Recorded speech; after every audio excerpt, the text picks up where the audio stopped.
एक गांव में एक मुन्ना नाम का एक व्यक्ति रहता था। मुन्ना ऐसे बहुत ही शरीफ किस्म का व्यक्ति था। मुन्ना की पत्नी का नाम नेहा था, जो दिखने में बहुत ज़्यादा खूबसूरत थी और साथ ही साथ मुन्ना का बहुत ज़्यादा ख्याल भी रखा करती थी। एक दिन मुन्ना अपने पत्नी से आकर बोलता है। क्या बात है नेहा, आज तो तुम बहुत ही खूबसूरत लग रही हो। हाँ जी, लगूंगी क्यों नहीं। आखिर मैं पत्नी किसकी हूँ। यही अदा तो तुम्हारी है जो मुझे कहीं जाने नहीं देती। क्या आप कहीं जाने वाले हैं क्या? हाँ नेहा, मुझे कंपनी के काम से कुछ दिनों के लिए दिल्ली जाना होगा। नहीं जी, आपको नहीं जाना है। पता है, जब आप चले जाते हैं तो मेरा मन बिल्कुल भी नहीं लगता। नेहा, मैं अगर जो कमाऊंगा नहीं तो तुम खाओगी कहाँ से? और ऐसे भी आज थोड़ी जा रहा हूँ, मैं तो कल जाऊंगा। और इस तरह मुन्ना और नेहा में ढेर सारी बातें होती हैं। शाम को मुन्ना के घर एक व्यक्ति आता है। वो व्यक्ति कोई और नहीं बल्कि मुन्ना के बुआ का लड़का रहता है, जिसका नाम प्रदीप रहता है। वो आकर बोलता है। और मुन्ना भैया, क्या हालचाल है? सब कुछ बढ़िया है प्रदीप, अचानक तू यहाँ? सब कुछ ठीक तो है ना घर पे? हाँ भैया, सब कुछ बढ़िया है। आपको तो पता ही है कि मैं आपके शादी में भी नहीं आ पाया था, क्योंकि उस समय मेरा एग्जाम था। तो सोचा कि आपसे मुलाकात कर लूं और भाभी से भी मुलाकात कर लूं, इसीलिए आया हूं भैया। चल, अच्छा हुआ तू चला आया। ऐसे भी मैं कल कंपनी के काम से दिल्ली जा रहा हूँ। तेरी भाभी अकेले पड़ जाती, तू रहेगा तो भाभी की अपने ख्याल भी रखेगा। अच्छा भैया, भाभी कहीं दिखाई नहीं दे रही हैं, कहीं गई हैं क्या? अरे नहीं, घर पे ही हैं, रुको बुलाता हूँ।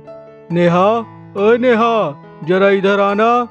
मुन्ना के बुलाने पे नेहा वहां जाती है, परंतु जैसे ही प्रदीप नेहा को देखता है तो देखता ही रह जाता है, क्योंकि नेहा इतनी खूबसूरत थी कि कोई भी देखे तो देखता ही रह जाए। और तभी प्रदीप सोचने लगता है। अरे यार, भैया इतना चपड़गंजू आदमी है और भाभी इतनी खूबसूरत। हे भगवान, कैसी कैसी जोड़ी बना देते हैं आप भी।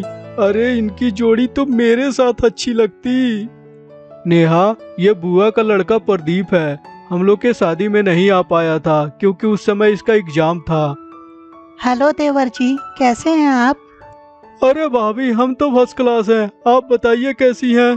अरे देवर जी, हम भी ठीक हैं। और ऐसे भी आप आए होंगे तो थक गए होंगे। हाथ मुंह धो लीजिए, हम आपके लिए खाना लगा देते हैं, उसके बाद खाकर आराम कर लीजिएगा।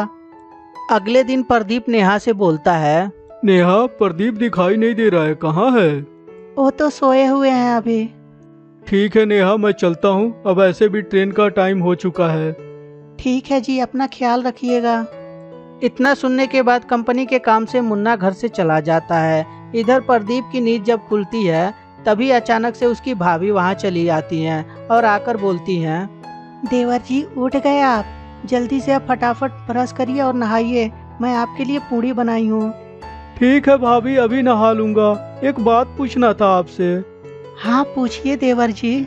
भाभी, आप इतनी खूबसूरत हैं, तो जब आपकी शादी नहीं हुई होगी, आप जब कुंवारी होंगी, तो आपका बॉयफ्रेंड तो जरूर होगा। देवर जी, आप भी मजाक अच्छा कर लेते हैं। मेरा भला बॉयफ्रेंड कौन बनता। मेरे पिताजी गांव के मुखिया थे, उनके डर से सभी लोग कांपते थे। तब तो भाभी आप भी डरती होंगी अपने पापा से।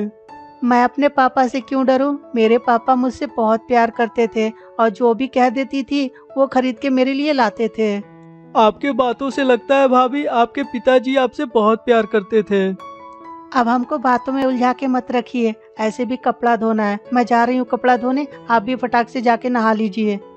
और यह बोलकर नेहा वहां से चली जाती है। तभी इधर प्रदीप सोचता है। अरे यार, भाभी कितनी औसम है। ऐसे भी पता नहीं कहाँ से मेरे भैया जैसे लंगूर आदमी से शादी कर ली।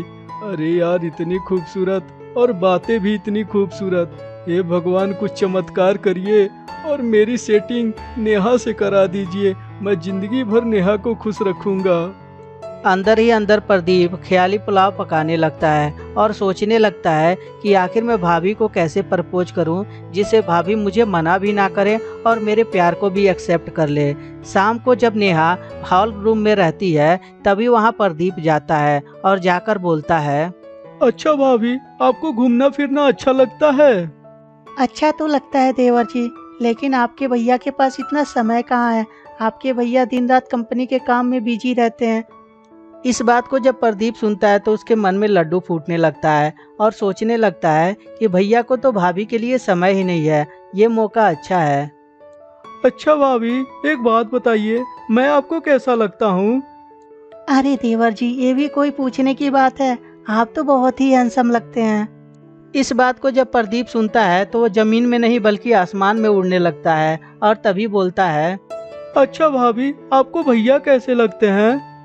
आपके भैया भी हैंडसम लगते हैं। अच्छा मालूम है भाभी, आप इतनी ब्यूटीफुल है ना कि आपसे कोई भी शादी कर लेता। आप मक्खन लगाना बंद कीजिए देवर जी, ऐसे भी आपके अगले महीने एग्जाम है ना, तो आप जाइए अपने एग्जाम की तैयारी कीजिए। भाभी, अगर जो मैं एग्जाम फाइनल कर लूँगा तो आपको पता है मैं आईएएस अफसर बन जाऊँगा। मुझे पता है देवर जी, इसीलिए तो कह रही हूँ, जाइए अपने एग्जाम के लिए तैयारी कीजिए। अब भाभी जी क्या बताऊँ, आजकल तो मुझे पढ़ने में मन ही नहीं लग रहा है। एक बात अंदर ही अंदर मुझे सताए जा रही है। अरे देवर जी, ऐसा मत बोलिए, आपके पीछे बहुत लोगों की उम्मीदें हैं, उनके उम्मीदों को मत तोड़िए। और ऐसे भी कौन सी बात आपको सता रही है, मेरे साथ शेयर कीजिए, मैं आपको बताऊंगी कि उस काम से कैसे निकलना है आपको।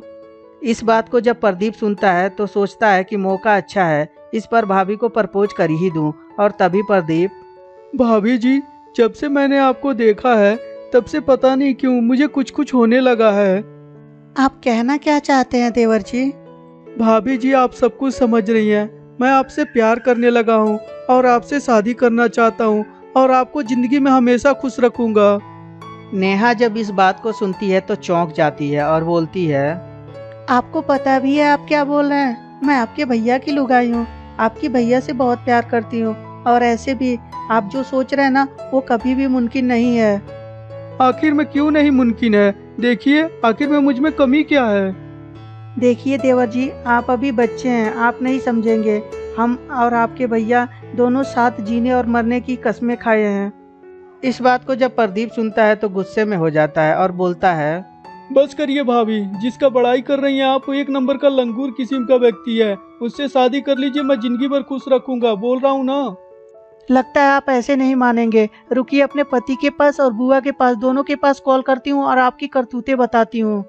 जब इस बात को प्रदीप सुनता है तो उसकी हैकड़ी सारी निकल जाती है और बोलता है, अरे नहीं भाभी जी, मैं तो मजाक कर रहा था, आप तो सीरियस में ले ली। आप मजाक करिए चाहे सीरियस में बोलिए, आप यहाँ से पहले अपने घर जाइए, क्योंकि आप यहाँ नहीं रह सकते हैं आप। ठीक है भाभी, मैं यहाँ से जा रहा हूँ, लेकिन प्लीज मेरे मम्मी को और भैया को कुछ मत बताइएगा। और इस तरह शर्मिंदा होकर प्रदीप वहाँ से चला जाता है। नेहा बेचारी इधर सोचने लगती है कि जिस पे भरोसा किया जाता है वही भरोसा तोड़ता है। तो दोस्तों, इसीलिए कहते हैं भरोसा करने से पहले एक बार देख लीजिए क्या वो व्यक्ति भरोसे के लायक है।